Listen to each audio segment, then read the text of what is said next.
Andhra Pradesh liquor స్కామ్లో SIT అధికారులు కీలక ముందడుగు వేయబోతున్నారు. ప్రాథమిక ఛార్జ్ షీట్ను సిద్ధం చేశారు. ఇందులో ఎక్కడా చిన్న లూప్ హోల్ లేకుండా చూసుకుంటున్నారు. న్యాయపరమైన అన్ని పరిశీలనలు పూర్తి చేసి ఛార్జ్ షీట్ దాఖలు చేయబోతున్నారు.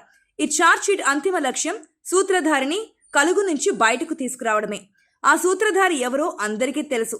అందుకే అంతా తానే కొట్టేసినప్పటికీ దొరికిపోతే తన పాత్రేమీ లేకుండా ఉండాలని ఆయన చాలా ప్లాన్లు వేశారు. వాటిని సిట్ ఎంతవరకు వెలుగులోకి తెచ్చిందన్నది ఛార్జ్ షీట్లో తెలియనుంది. లిక్కర్ స్కామ్ అనేది బహిరంగంగా జరిగిన దోపిడీ. అది కేవలం డబ్బు దోపిడీ కాదు, ప్రజల ఆరోగ్యాలను సైతం దోపిడీ చేసిన స్కామ్. నిరుపేదలైన వారి రక్త మాంసాలను పిండిన స్కామ్.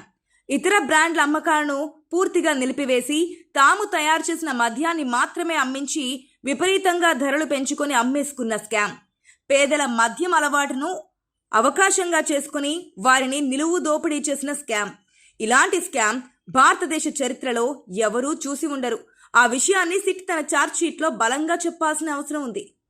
పాలకులు ఎవరైనా ప్రజల పట్ల కాస్త బాధ్యతతో ఉంటారు. వారే తమకు అధికారం ఇచ్చారన్న సంగతిని మనసులో పెట్టుకుంటారు.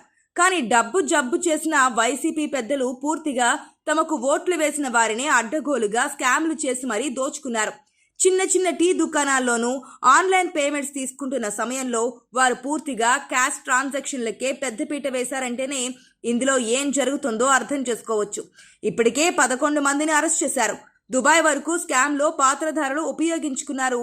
డెన్ల వరకు అన్నిటినీ గుర్తించారు. ఆధారాలు వెలుగులోకి వచ్చాయి.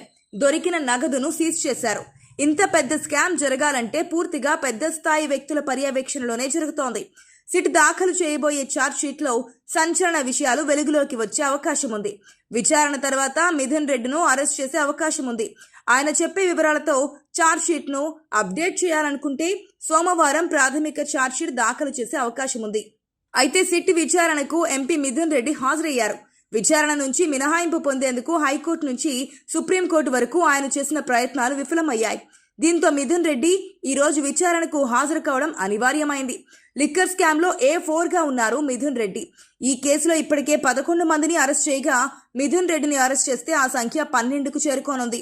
వైసీపీ హయాంలో స్కామ్కు అనుకూలంగా మద్యం పాలసీని మార్చడంలో మిథున్ రెడ్డిది కీలక పాత్ర అనే ఆరోపణలున్నాయి. ఈ కేసులో ఇప్పటి వరకు 200 మందిని విచారించిన సిట్ అధికారులు కీలక సాక్ష్యాధారాలు సేకరించారు. ఈ కేసులో ఇప్పటికే కసిరెడ్డి రాజశేఖర్ రెడ్డి, సజ్జల శ్రీధర్ రెడ్డి, చెవిరెడ్డి భాస్కర్ రెడ్డి, ధనుంజయ రెడ్డి, కృష్ణమోహన్ రెడ్డి, బాలాజీ గోవిందప్పలతో పాటు మొత్తం 11 మందిని అరెస్ట్ చేసి రిమాండ్కు పంపిన సిట్ మరికొంతమందిని విచారిస్తోంది. మొత్తం 3,500 కోట్ల స్కామ్ జరిగినట్లు గుర్తించిన సిట్ కీలక ఆధారాలతో ఛార్జ్ షీట్ రెడీ చేసింది. 41 మందిపై ఎఫ్ఐఆర్ నమోదు చేశారు సిట్ అధికారులు. ఇక మద్యం కుంభకోణంలో తన ప్రమేయం లేకపోయినా రాజకీయ కక్షతో అరెస్ట్ చేసేందుకు ప్రయత్నిస్తున్నారంటూ మిథున్ రెడ్డి సుప్రీంకోర్టును ఆశ్రయించినా అక్కడే నిరాశ మిగిలింది. లిక్కర్ స్కామ్ కేసులో ముందస్తు బెయిల్ ఇచ్చేందుకు ధర్మాసనం నిరాకరించింది. మిథున్ రెడ్డి బెయిల్ పిటిషన్ని తిరస్కరించింది. అరెస్ట్ చేయకుండా ఛార్జ్ షీట్ ఎలా దాఖలు చేస్తారని సిట్ తరపు న్యాయవాదిని సుప్రీంకోర్టు ప్రశ్నించింది. ముందస్తు బెయిల్ పొందడానికి ఎలాంటి కారణాలు ఉన్నాయని ధర్మాసనం అడిగింది. లొంగిపోవడానికి టైం ఇచ్చేందుకు కూడా సుప్రీంకోర్టు విముఖత చూపింది.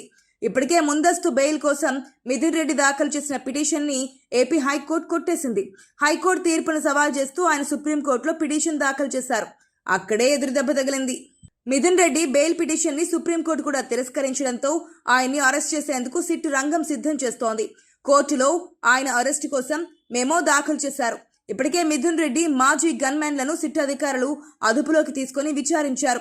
గత ఎన్నికల టైంలో మిథున్ రెడ్డికి గన్మెన్లుగా పనిచేసిన 2 రహస్య ప్రదేశంలో విచారించి వారి స్టేట్మెంట్ తీసుకున్నారు. మిథున్ రెడ్డిపై సిట్ అధికారులు ఇప్పటికే లుకౌట్ సర్క్యులర్ జారీ చేశారు. ఆయన ముందస్తు బెయిల్ పిటిషన్ని కోర్టు కొట్టేయడంతో విదేశాలకు పారిపోకుండా అడ్డుకునేందుకు LOC ఇచ్చారు. మిథున్ రెడ్డి ప్రస్తుతం అజ్ఞాతంలో ఉన్నారు.